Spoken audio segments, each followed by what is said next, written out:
This is your host, Dharam Singh, along with a very smart portfolio manager. He is coming with the business and IT transformation. He has a number of work, different type of work, especially in the banking area. And believe it or not, he is also PfMP. So he has completed the PfMP I think only 4 weeks ago. How long was that? I think in September, somewhere in September. Yeah. Exactly. Oh, you are actually saying somewhere in September. So you actually forgot the date of the. That's interesting. First week of September. First week. All right. We're getting closer. All right. So welcome, Karthik. So my guest today is Karthik Srinivasan. He is in Toronto, in Canada, and he is very passionate about IT transformation, digital transformation, business transformation. So he has done a lot of work, and I let him to give his own introduction, and then we'll talk more. So Karthik, welcome to the show. Thank you, Dharam. It is always a pleasure chatting with you on many things that we have chatted, and today we have some interesting topics to discuss. I want to thank everyone who has joined, listening to me. I'm Karthik Srinivasan. I have traveled quite extensively, like you, Dharam, from moving away from India to Europe, to Australia, to Southern California, and then now to Toronto, Canada, all the way up. And I'm not done yet. So we all are becoming global citizens. So what is driving me from is that I personally take pleasure and enjoyment in delivering the business transformation objectives to the organizations across industries, solving their strategic problems, helping them prepare for tomorrow, be it in technology, be it in methodology, be it in delivery capabilities or other business capabilities. So that passion, that hunger has driven me to make myself a continuous learner. And that's why I pick up the courses and keep doing and update my knowledge. Also work from industry to industry, move seamlessly, and bring transferable skills. So worked in energy, worked in retail, worked in automotive, financial services, telecom and entertainment company. People can look me up in their LinkedIn, but happy to chat with you. Fantastic. Thank you, Karthik. It's again, welcome here. And it's a lovely, very good platform for you to share your knowledge, and people can ask questions and learn from you, your experience and expertise. So I will invite anyone who is listening today to put your question, anything which is burning topic in your mind and relevant to the topic, of course. And if you are looking for PfMP, of course, he has done PfMP recently, and he can answer some of the questions. I can also answer your questions. So thanks to Karthik and many other PfMPs, actually 74 PfMPs now, all of them passed with above target. So I'm very proud to say that so far, people like Karthik are helping me to maintain my above target 100% pass rate. So I don't think I should be asking more than that. And we can talk more about his journey about PfMP. We'll touch base on that. I will definitely bring it topic here. But I like to thank Karthik to make sure you are aware. It started hard, and you prepared, and you did the exam, pass exam with above target. Thank you. Thank you.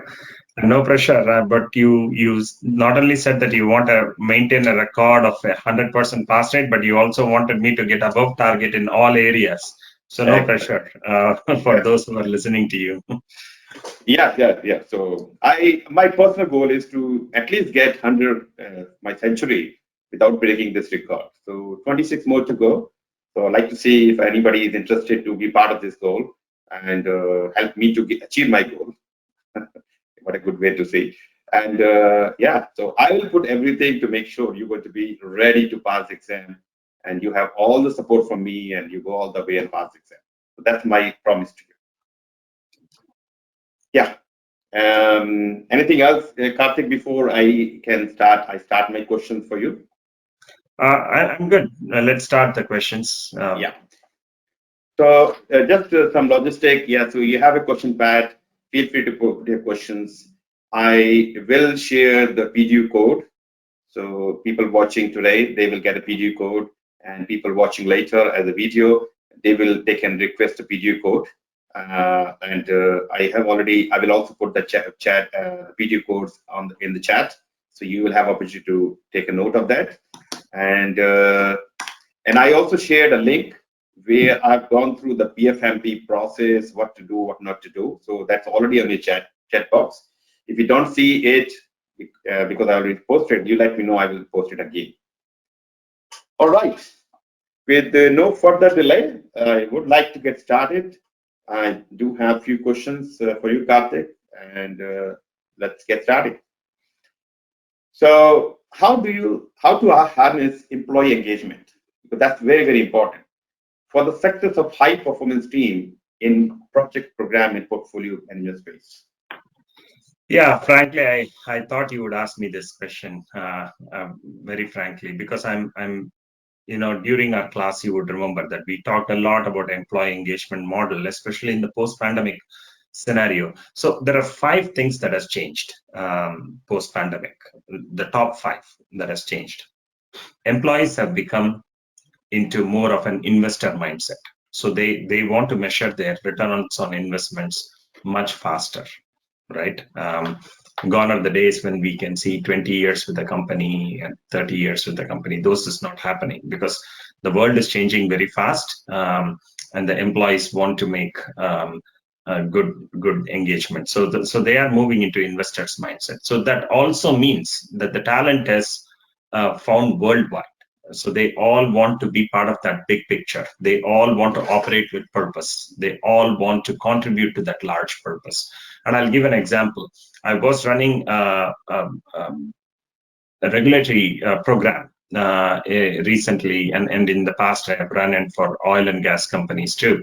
In running the anti-money laundering or financial crimes programs recently, one of the things during the pandemic, what happened was, instead of just being a order taker and being compliant with the organization, we shifted the lens. We said, how can we be a partner to the regulators in reducing financial crimes against women, against children? This was a bigger message, and believe it or not, there were people from all over the world working on these programs, and every day morning it gave them a new reason to wake up, new what should I say, their new kombucha to wake up and be energetic, right? Their new boost, morning boost, to be adding purpose, delivering beyond expectations. And the project was, or the initiative, the program was a massive success. So give them the vision to operate with purpose. Yep. The third thing, which I normally say, is that make their contributions visible. So you make the contributions visible to the top management, not just by qualitative words, but purely by metrics. Show them how their performance is actually improving the organization. And today the market is replete with data analytics tools, project analytics tool, program analytics tools. Use them, leverage them. And I did it personally using Power BI, Easy BI, and all those tools showed the progress, and that improved.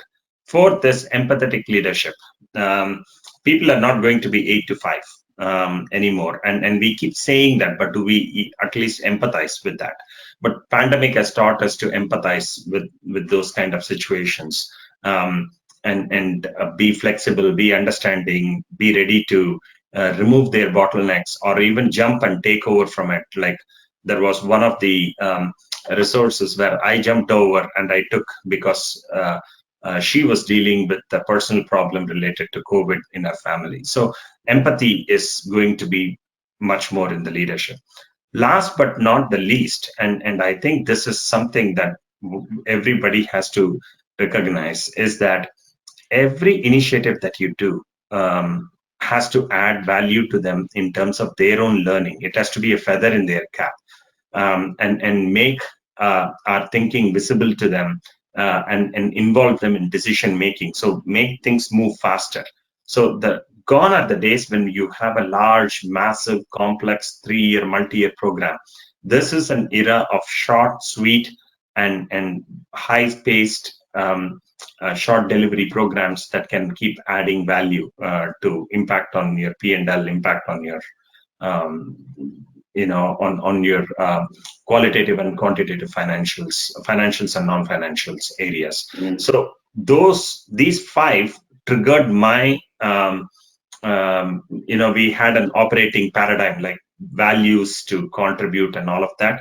Like we called pivoting with priorities as one of our value, or people with efficiency as one of the value. When you showcase with them with the results like that, and attach them to a brand, attach them to a what should I say, the value, they become your ambassadors, and they become quick to recognize that yes, we are adding value, and value is being added to us. It moved my engagement level scores from 58 to 97% in my previous program. Wow, this is exceptional. You're looking after the employees, and being empathical, and that's where the servant leaders come in picture. Many people who are into agile, they know this term, and I think it's not just agile; it's a very popular term. You are looking after the employees, working to help them, removing all the roadblocks so that they can perform at their peak, and they do the best. Very good, very good. Thank you. Very nice. So look, Karthik, so much agile going on around the world. Everybody, every big organization, small organization, they're trying to convert themselves from waterfall or predictable project management to agile way of doing things. But I think there's some danger as well. Sometimes they are overdoing or underdoing. So being agile versus overdoing agile, I'd like to see if we can differentiate that. And what kind of mindset do portfolio managers need to embrace in delivering the value during these uncertain times? This is very first thing I have to tell you, that this uncertain times is the most certain things that you will have. This VUCA environment is going to be the new norm. World is going to undergo mini disruptions. So if you look at the industrial age, we used to have a 7.5 year cycle that we used to call. If you remember, that 7.5 years that every industry is going through recessions. My dad or my elder brother, he used to say, "Oh my God, I'm in automotive industry, and the 7.5 years is coming, and there is going to be a recession in the market." Then when I started working, they talked about 7.5 to 3 plus 1 plus 3. So that means 3 years of business cycle. After that, there is a turbulence. Now people are talking about annual, monthly, So it is the most certain thing that you're going to be. Now, this is actually a big blessing in disguise, because this is enabling all the leaders from the top to the working level to be agile. And we all need mentors, and my big shout out to one of my mentor from California. His name is Pab Manocha. And if he is joined, with all humility, I want to thank him to put that thinking in the head. He gave me 3 mantras for being agile, and I want to share that with you. Never let solutions chase a problem. So it'll avoid you overdoing agile. Never let solution chase a problem. Have an end in mind. That means you keep laser focused on your purpose, right? And then the most important thing is that be ready to validate your learnings continuously. These 3 mantras changed my perspective of the way I started looking at it. And working with him for 2 years was like working in like they say back in India, like working with Gurukul. And I really want to thank him for that if he's listening. And then with that kind of a mindset, when I went into the telecom and the entertainment industry, and I had a great fortune of working with some of the big names like Fox and Walt Disney and whatnot through my previous companies. And one of the definitions that I got in Agile was win small, win early, win often. That's a great mantra that got embedded in me. Now, with this kind of thinking in mind, Dharam, when you go, you rarely overdo something. If you are completely, immersed in this kind of a mantra, so you tend to you try to simplify things. You try to make things visible to others. You try to break them into bite-sized organizations. You try to do a custom fit solution, right? So overdoing agile is something I don't understand. Like, we have not even explored the realms of true agile, because if you're true agile, you start with your mindset, and with mindset comes the right fit approach, because we are today talking about lean agile principles. We are today agile is not just about scrum, disciplined agile, the programming, accelerated programming, or even safe. It is a conglomeration of best practices put together. It borrows lean methods, it borrows predictability from Six Sigma, it borrows business architecture concepts, systems thinking concepts. It's custom fit to your organization, and that is what I have been able to do. Once I am in that mindset, the agile tells you to simplify things, so you can't overcomplicate things, you can't overdo things. So few traps to avoid is that know when to pull the plugs off. Leaders should know when to pull the plugs off. Leaders must know what is good enough to make a decision. Leaders must know what is good enough to get into execution mode. And then gone are the days of rapid common design planning for 3 months, 4 months sessions. Leaders must know how to measure the progress, and leaders must know how to trust their employees and empower them so that they can do more, because I cannot solve all the problems of an initiative. I have to have trusted employees with me, a trusted second line with me, who can solve and then let me know of what has happened, and I can learn, right? So I don't think once you have that mindset of agile, you will ever go into that overdoing agile. So I don't understand that overdoing agile.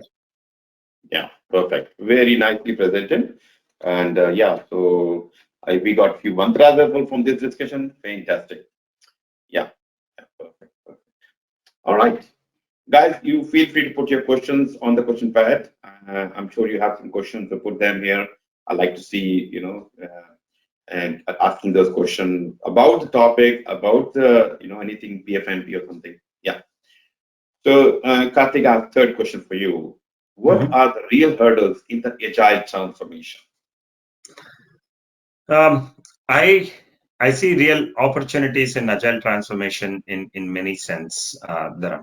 Agile can deliver range of business results. It can deliver from cohesion between the teams to it can deliver a shareholder value at the top.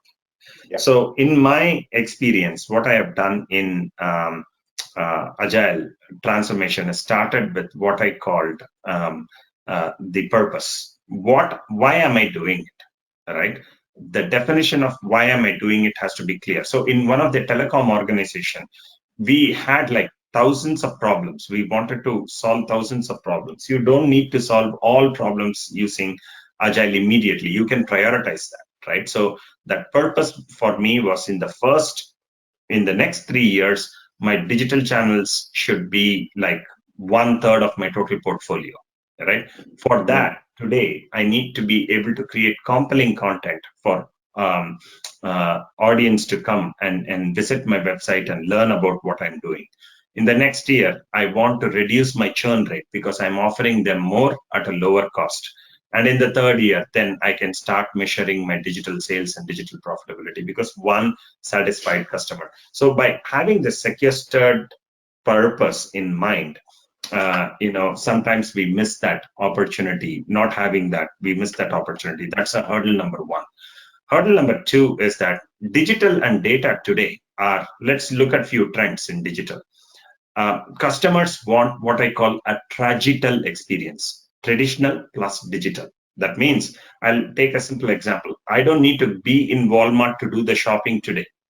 I can go to walmart.com or sobeys.com or safeway.com and then pick my products, and then it gets delivered to my home. So I am having that experience of shopping inside the Sobeys at the comfort of my home or Walmart or my grocery stores.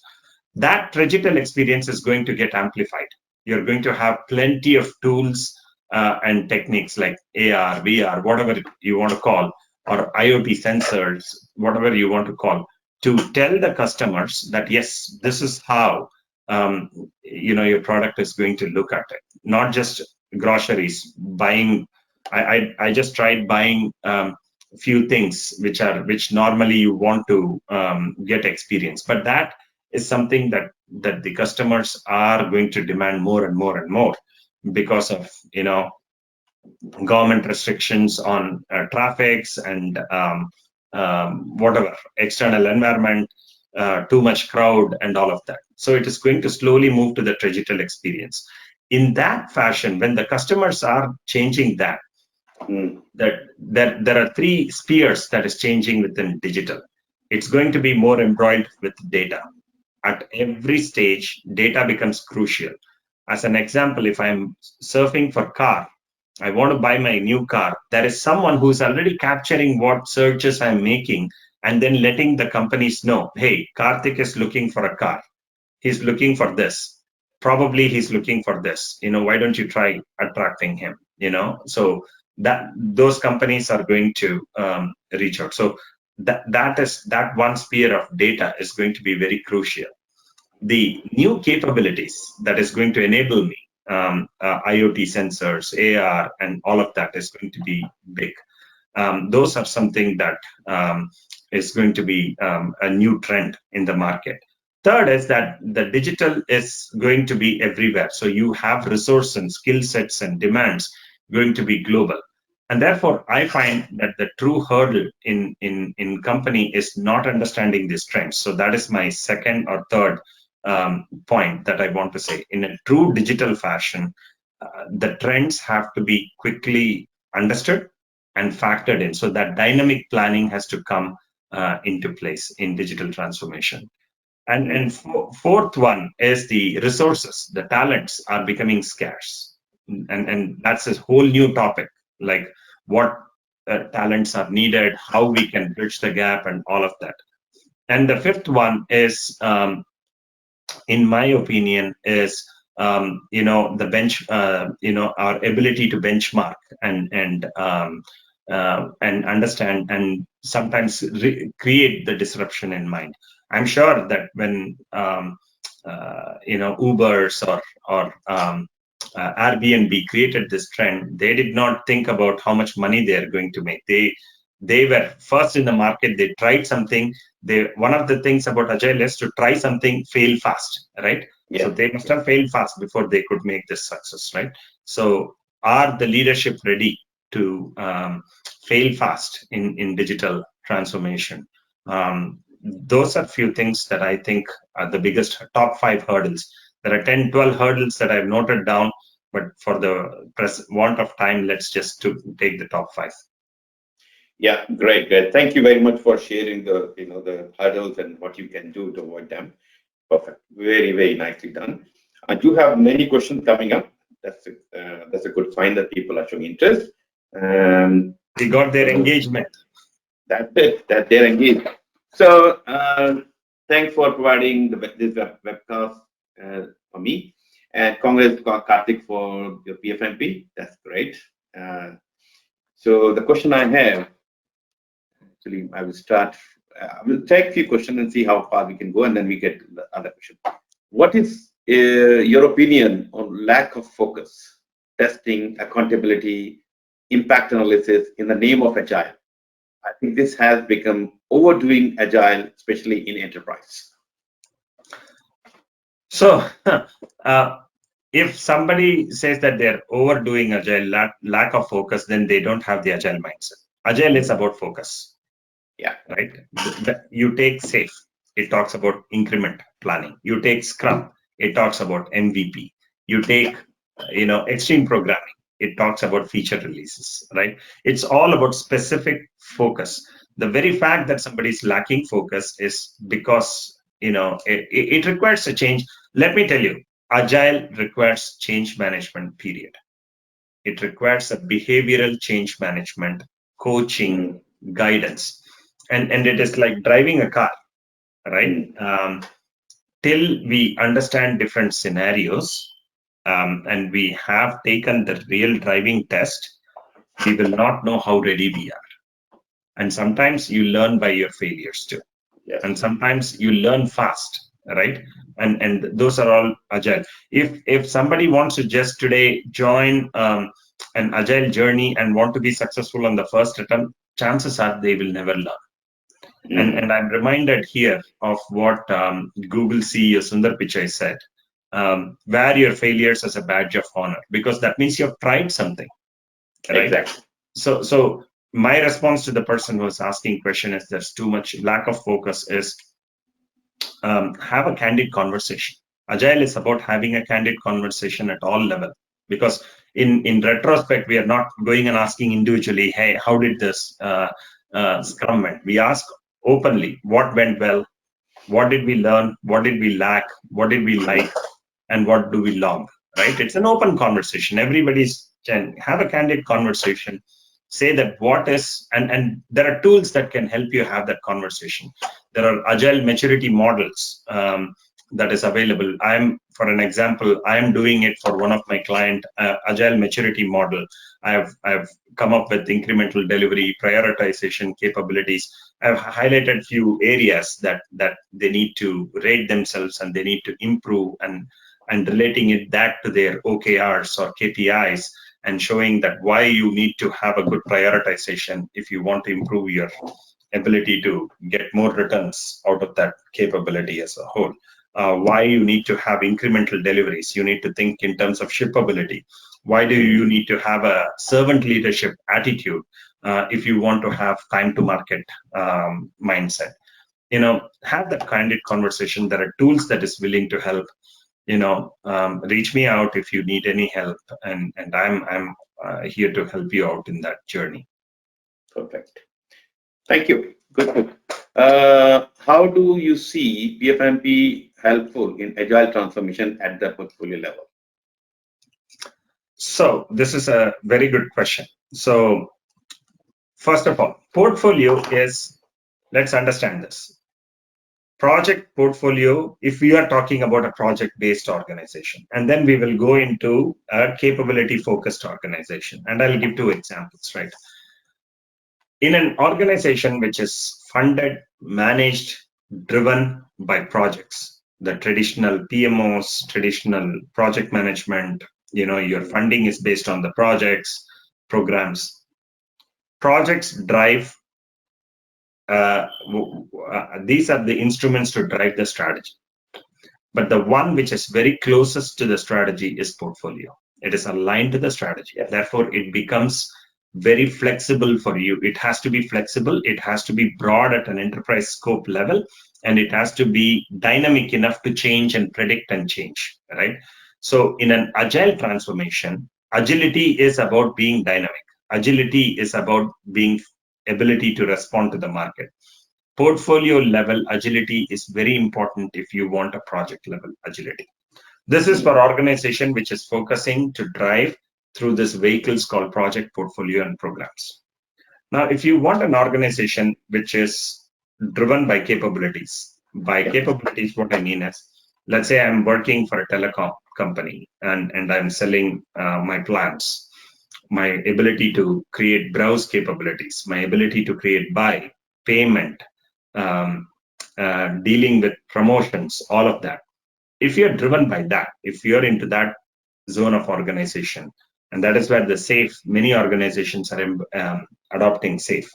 It is important that you look that capability maturity in terms of your value streams. Like when I do a buy, capability, how quickly am I converting from my conversion ratio? For a person coming into my website and getting into sales, how quickly am I doing? What percentage am I doing? Why am I not able to do? Those kind of questions becomes important. So what is a common denominator in this? There are 5 common denominators in this. So in both cases, the long drawn funding process has to stop. So it will be envelope sized. So you show me the value, you get more money, right? Second, constant alignment with strategy has to happen in both cases. Whether you do this method or whether you do the capability method, constant alignment with strategy has to happen because the market changes have to be factored. And this is something very critical as a portfolio manager we need to do. Third is we need to harness new areas of growth, new challenge ourselves continuously. Whether we do projects, programs, and portfolio, manage them using that method, or whether we use during capability method, we have to harness new way of doing things, continuously improve, continuously look for better methods of improving. Fourth one is what worked in the past will not work in both cases. What worked in the past will not work now. So how do we make innovation a critical quotient in both the models is very critical. Last but not the least, both of them require a highly engaged team, high performing and highly engaged team. And therefore, how the portfolio leader must be focused on creating that high engaged team, right? And the portfolio manager must play the role of, how can I be a trigger for new innovation? So remember to my point of what worked past, what did not work now. Yeah. Actually, this is bringing to my other question. What do portfolio managers need to do to bridge the talent shortage gap in the digital age? What can you do? So, like we covered most of them, but I will give you a few examples as to what I did in my past, right? So I was working for a telecom entertainment industry. I now feel that in 2021, the 5G is going to take off in a big way. I now feel that the IoT, I now feel that the cloud adoption, I now feel that the democratization of AI is all going to expand. But I'm just going to talk a little bit in the past. Today, to bridge the talent gap between, especially for a digital transformation organization, we need to identify our core competence in the organization. Not everything that an organization can do, we will have the resources. We need to have constantly identify what is something that I can do. So this company was very, very good at doing customer journey. They knew the journey points very well. As opposed to a company B where I worked, they were not good at journey, but they were very good at managing content, right? So their core competencies were different. So that they started building on those capabilities, therefore, and they were investing on that. The second thing is you need to harness good partners. This is an year where, collaboration is only key for us to move forward. More than ever, pandemic has taught us that collaboration is key, right? So find out good partners, and those partners are able to bring talent, technologies, and resources to you at much better ability than this. Third one is have a very principle-centered leadership. So when you want to have digital, many times what happens is that at the core, at the top, when people are being questioned as to why do you want to move this way, can you tell us more? Somehow people are able to see a disconnect between the words at the leadership and the conviction, the action following through. Unless we have a very committed leadership, invested leadership in digital, the bridging of the gap is going to constantly have talents. Fourth, technologies are going to be very, very fastly coming at us. So we need a talent to take what is right fit for us, prioritize what we want, and then get the maximum out of it. Last but not the least is that this is going to be iterative. This is not going to be one time done, fixed all. Market will change, we will respond, things can change.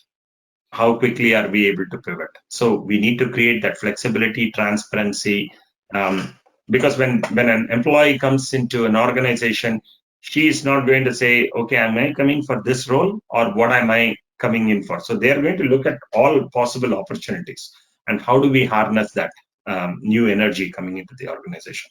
That's going to be important. Fantastic. Good. All right. Let me see if I have a few more questions. How can Agile concept be applied to project pipeline management? Example, with regard to determining which project should move forward and roadmap planning. Again, if you are thinking of project-based organization or you're thinking of capability-based organization, both of them derive which project needs to move from your long-term vision. What is that your company wants to be in the marketplace? Now, let's talk only because the person has asked only for the project-based organization. I will give an example. Which pipeline should move? And there are very good portfolio management techniques involved, like your prioritization criteria, your ability to see the strategic fit. There are a lot of tools available in the market, and I'm assuming that you will have the access to that. Employ them, and one of the tools which I feel is not completely leveraged is in this kind of situation is techniques like business architecture. Business architecture has a capability maturity models that can further give insights to the CEOs and others as to why we are doing a string of projects. So employ those techniques, and that techniques can drive, and Agile supports it. Your prioritization criteria and other Agile supports it. But if you're going into a capability-driven organization, like for example, I'm into what should I say? Payment is one of my capability. Monitoring transactions is my capability, or browsing is my capability. Buying is my capability. Customer information management or customer notification is my capability. And you have found out the gaps that is not making it on a 10-point scale. It's at 4, 5, or 6. What will make it move further? And then you're creating the projects, and then you're tying that to the OKRs of the priorities of the organization. Even then, in that case too, prioritization, using the right tools, using the quick win methods, like what can I do quickly? What are my 91 days delivery versus 120 days delivery, like that?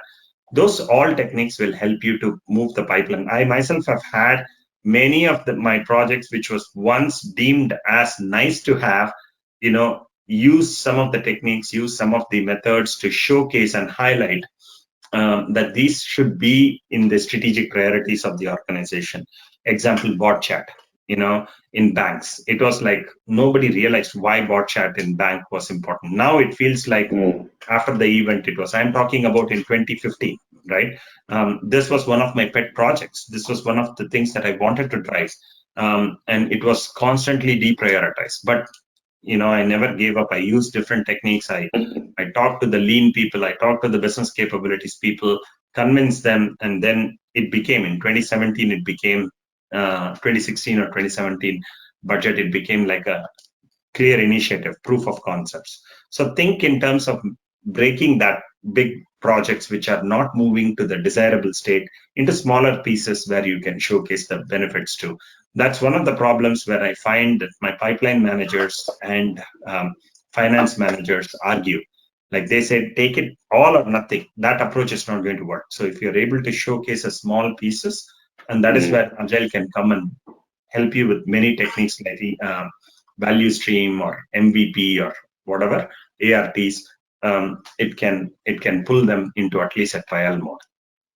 Yeah, perfect. I hope I answered this question. I think, yeah, you very well said. To support such decisions, I think I shared with you, Karthik, this VxDCC has the capability to manage the pipeline, manage the resources in single platform. When you can see how things are moving based on the work being done in project programs. So you can move your resources dynamically. So, and if you're just relying on Excel spreadsheets, which is many organizations doing it, so that is not the way it's going to help doing the Agile working the Agile projects.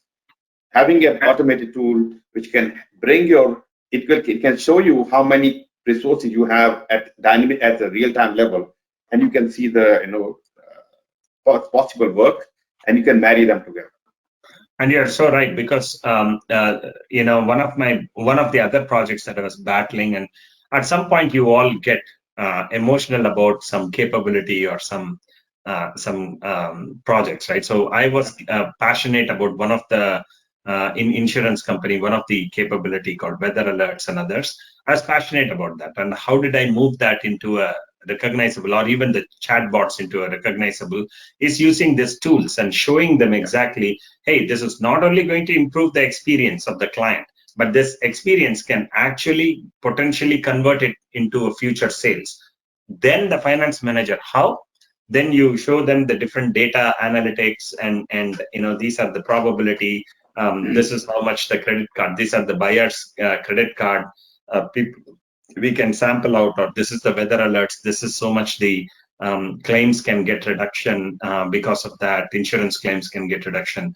When you show them that, right? It is like Agile is about show and tell, right? So these tools make things, obvious, like painfully obvious to people that they cannot ignore. So you're so right. If I had relied only on spreadsheet, I wouldn't have seen the light of the day. But the tools like this helped. Yeah. So one of the clients we have been talking is Universal Studio, and he happened to be my PfMP student. And now he said, Dharam, I have 300 projects around the world. He's a portfolio director level, senior position. And I have so many different types of resources, with the local resources, with the SMEs, the resources moving around the world, virtual resources. And I have struggled to manage this effectively, to get the right decision, and that because of the change is very, very fast. And so he's hiring 2 people just to manage this part. Say, look, we can do something for you, and you don't have to rely on these 2 people. You have an automated system where you press the button, most of the information you can see together. So if you know that I'm talking to. If anybody on the who are listening, if you're interested to know more about how can I get rid of my spreadsheets, please talk to me about that. I will love to talk more about that. All right. Yeah, because portfolio is about ensuring that the investment made is generating results. It's about predictability of results at portfolio level. It's about predictability of delivering benefits at program level. It's about predictability of delivering the unique product at the project level. So let's not ignore the fact that at portfolio level, it's predictability of returns, and therefore this automated tools make it easier for you and efficient for you. Perfect. Okay. Mary, I hope you got the answer. Thank you. Thank you, Karthik. Okay, great. Let me take my another question. How can a portfolio manager deliver shareholder value in synchronous with structuring and reinventing the business of the future? Now let's see what PMI has been doing for project manager. So gone are the days when project manager used to take a schedule and say, tell me your percentage complete. Those days are gone, right? Those days are gone, and project managers are now talking about managing the scope innovatively, right? Program managers are talking about managing the strategic purposes innovatively. So everybody is moving up the value chain. And therefore, the portfolio managers in future will talk more about, they may not be involved directly in strategic formulation of the organization. But in future, in moving up the value chain, they will all be involved in arriving at the strategic themes of the organizations together. So in your question, you said that how can I harness the shareholder value? That's step number 1. Recognizing the fact that that's where you have to move is step number 1. Step number 2 is, again, I cannot emphasize the need for data, the need for insights, the need for analytics. That is something the portfolio manager is able to take an objective view by, you mentioned few tools, you mentioned, we talked about that.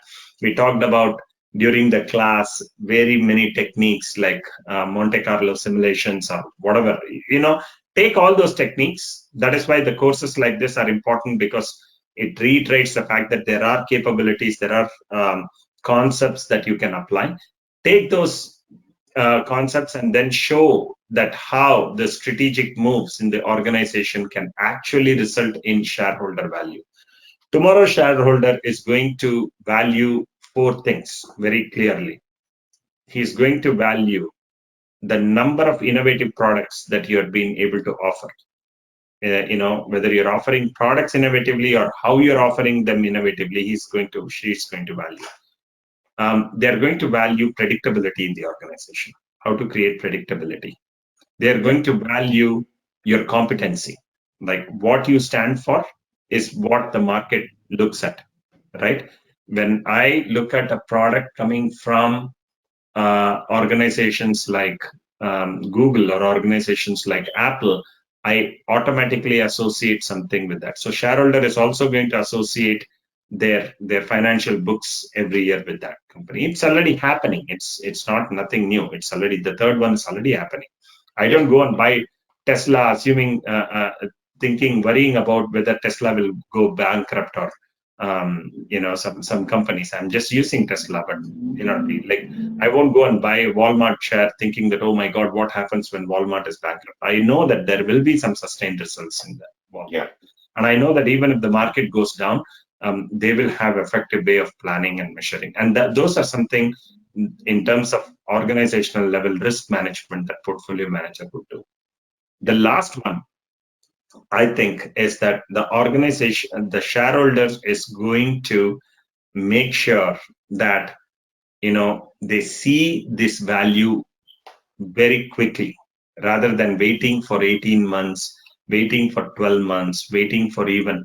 They want to see the values, they want to see the ROIs very quickly. And that is why the concepts like lean portfolio management or the strategic portfolio management is going to become extremely important. And it is going to quickly replace corporate and strategic planning, or change the way the corporate and strategic planning is now currently operating. Given that, the portfolio manager must embrace all this identity, must embrace the fact that he's building competencies in the organization and creating next-run leaders. He's building capabilities in the organization and sustaining them, and has an organization becoming resilient in should the market changes.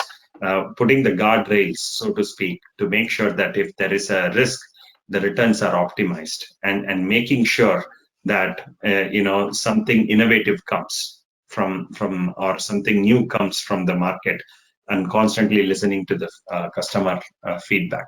So these are some things that portfolio managers will have to do in the future to harness the shareholder value.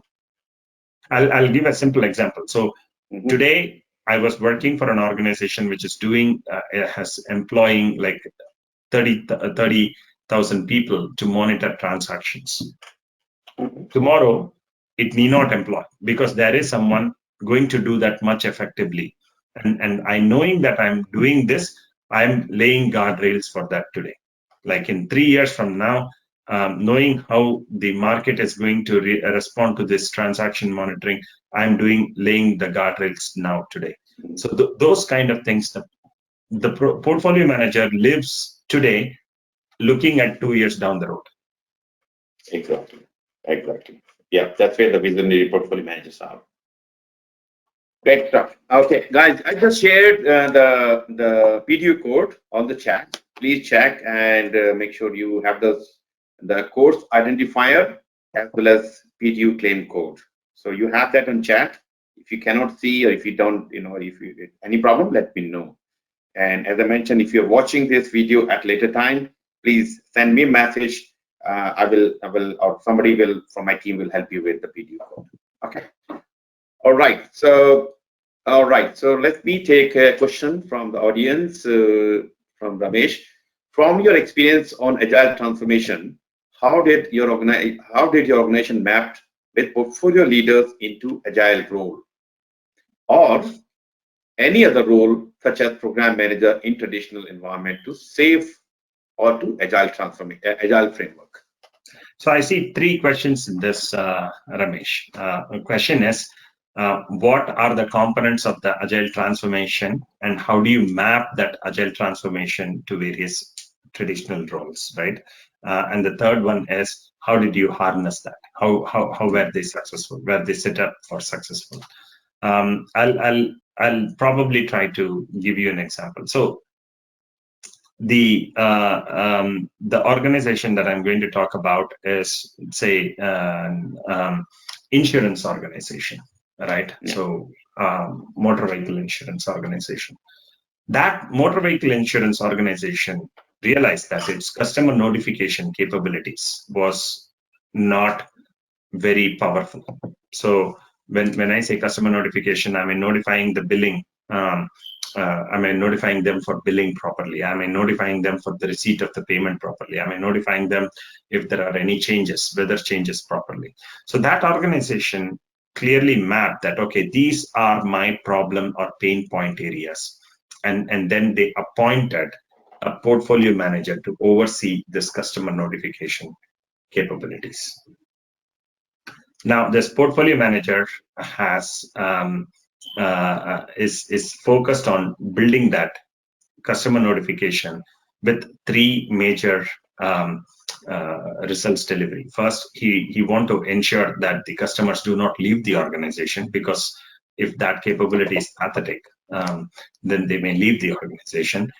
He wanted to ensure that he's sustaining or growing the sales within that, because of that capability for bringing new things. And that is one of the reasons for renewals. And the third thing is that he's also improving the net promoter score of the organization. So once that capability was fixed in, then you have the program managers who came up to, say, payment capability program, payment modernization programs. Like I can pay using mobile, I can pay using all advanced methods of payment, making it simple, notifying them easily, dealing with the brokers. That program ran, the program manager was mapped to that organization. And this is not based on number of projects again, right? And just creating, like you have a competency, the title that they gave are different: competency manager, value realization manager, or value stream managers. And then within that, let's say that I'm doing a mobile payment upgrade, Apple Pay upgrade as my, to make it equal to a project's equivalent. That person became like a work stream lead, or a capability guild lead, or the packet lead or work packet lead or something like that. So they mapped this in a beautiful way. And a scrum master was responsible for the throughputs for every scrum in that. So let's take this mobile payment. So the scrum master was responsible for the throughputs continuously, that we are delivering, we are integrating and delivering on an everyday basis. The project manager was responsible for epics, which was mapped to the customer journey. So enrollment, subscription, responding, receipt, payment of the mobile, using the mobile journey. The program manager was responsible for conversion, like people who were in the paper based or non-mobile based, increased conversion. People were not leaving, the renewal rates happening, the conversion rates from call interest to conversion was happening. So the program manager was mapped to that for this. And then the portfolio manager was mapped in assessing the competency of mobility, managing payments using mobile, managing notifications using mobile, text message capabilities. There were a strategic way of measuring that capability levels, and through financials, through organization process, through cost of delivering all this successfully. So when they did that in that level, they were able to see that in future they are set up to create a feature teams, right? So they were able to, because program manager delivers features, so they were able to create a successful feature team under that program manager, which they called as value stream lead or something like that. So I really hope, Ramesh, I've answered your question. I think you covered that. Yeah, yeah, perfectly right. And you got the Scrum team, you got project team, program team, and they have on portfolio team. They have specific role within the whole organization. Uh, and I do get some questions then time to time. Hey, Dharam, I'm into the portfolio, agile transformation, agile project management. Whether PgMP or PfMP going to help me at all, and how? But do you have, when given that you have PgMP and PfMP, what do you think in Agile and having these certificates? I think you talked about that, but yes, from other side. Let me tell you about my journey of certification, to be honest with you. PMP was something that I needed to do to even showcase that I was a project manager material, right? Many of the organizations insisted that I have a PMP. But like I mentioned about my mentor, Pawan Manocha, who inducted me into PgMP, and he reviewed and the reason why he did that was, how do we manage interdependencies? How do I make sure that an organization is actually delivering benefits? Whether I'm doing multiple projects together, and I truly, personally, in 3 years' time, I will move away from projects. I want to look at organization as a stream of capabilities that I need to harness, string them to deliver financial, customer, organizational, and learning and growth objectives. That's how I want to view that. I'm really mentally gearing towards that. But I will talk to you about the project-based organizations. In a project-based organizations, the agile organizations, especially managing multiple projects, it is very easy to lose track of the real purpose for which a project was started. Yes. Or how is it related to? So, a programs, PMI defines programs, and it's a very powerful definition, as a set of interrelated projects structured in such a way to deliver guiding benefits to the organization that you're not able to do it individually. So when I took that example and I said, okay, what are the ways that you can string that projects along? You can string them through strategy. It has a same strategic purpose.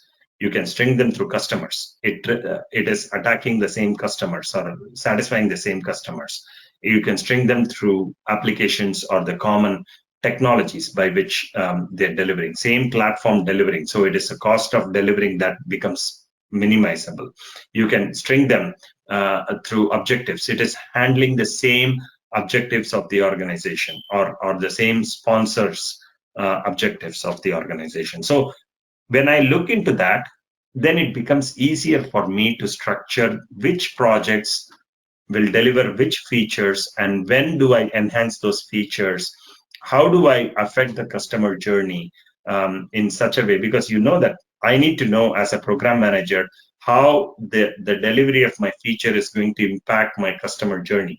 I can deliver a fantastic product, but at a very pathetic journey, then I will not realize benefit. So I need to know the journey. And therefore, I need to understand, I need to carve the role of my individual project managers in such a way. Just as an example, when I was working for one of the large entertainment company in Los Angeles, I found out that the way the customer comes, views my programs in the digital channels, and then records or enjoys that or experiences that and produces ads subscription, I had to map that and create projects in such a way. So when he comes and logs in, he's already talking to me, but I'm telling him that you have to have your account number and other things to blah, blah, blah to log in. Why?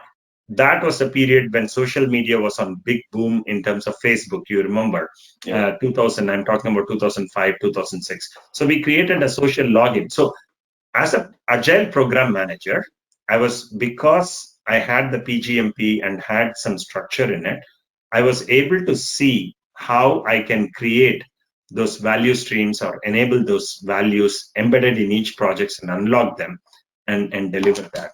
By having the social login, my conversion rate of the customers tremendously increased because we were the only one. My client was the only one who was offering a social login at that point of time.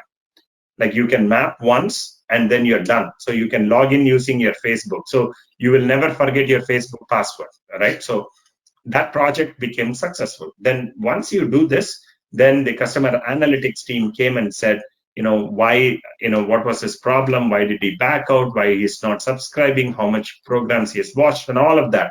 So this plus this gave me a complete insights of the ease in which the customer comes in and how he is going to remain with me, right? Why he's choosing to remain with me. So you can string the projects along and structure the projects along very well. So remember, the program manager's responsibility to structure projects underneath and the work packets underneath. And it is PgMP that helped me a bit to give me the framework, but that's the role of the Agile program manager in the future. Perfect. Great. I have been explaining, but you presented very nicely. Okay, good. Just a quick one. What is the biggest challenge in Agile transformation? If we can give a summary on that. Biggest challenge. Yeah. So again, like we talked about like 5 major challenges, right? So typical challenges. To me, the biggest challenge are 3, right? Out of that 5 which we discussed, the mindset of the leadership. That I'm still running Agile transformation, but I want an annual budget. I want a detailed estimate. It goes down the window quickly. And your governance, the methodology, right? So how can we make the methodology simpler, not have too much of layers, sign in, and in the name of governance and control? And the right metrics. Are you measuring the right metrics? Because that metrics has to be associated with the strategic priorities of the organization. These 3, in my 10 years of implementation, contribute to nearly 87% of the reasons why the project failed or why the transformation failed. And how did I measure that? What contributed? What were the reasons that people did not have engagement, did not deliver value of the benefits of the programs or the transformation objectives, and has had overruns, the amount of overruns, the money spent on that. So these 3 gave me an indication that these were the top 3 that contribute to really 87% of the reasons why transformation is hurdled. Perfect. Look, the time is over, but I have one last question for you. That just if you can wrap it up quickly. I know you're passionate about it, but I'm just going to so we have to be conscious of time. So share your insight and experience to enable Agile leadership in the presence of failure and changes in VUCA environment. VUCA environment is going to be the most predictable or the certain environment. I can assure you. Pandemic has taught us. My response to VUCA is again a VUCA, right? I will replace my volatility with my vision.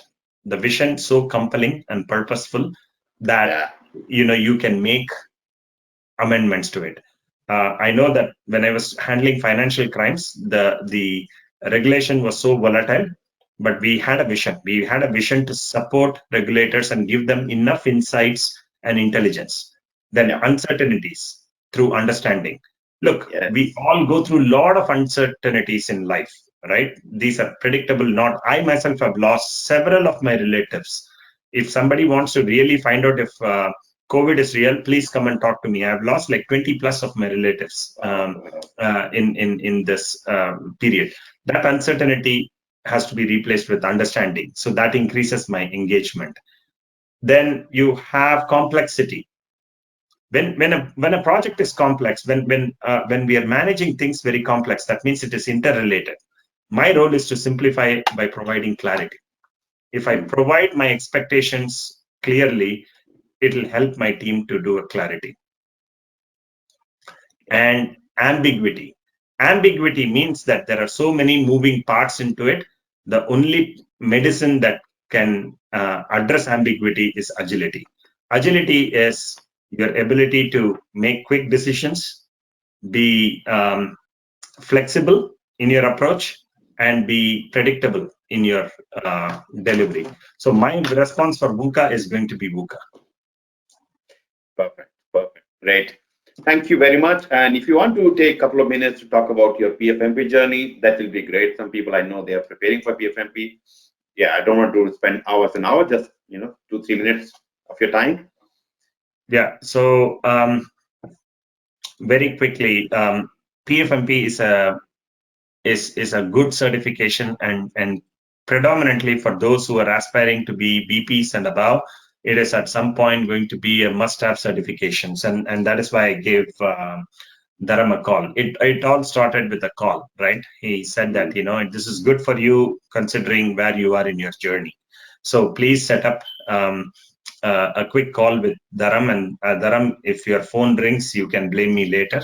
But please set up a quick call, and he will walk you through that. And all of us need mentor. I needed mentor. Everybody needed mentor. All of you would need a mentor, and you would find that in this journey with Dharam. My journey has been that I'm glad that I took it, because it is able to.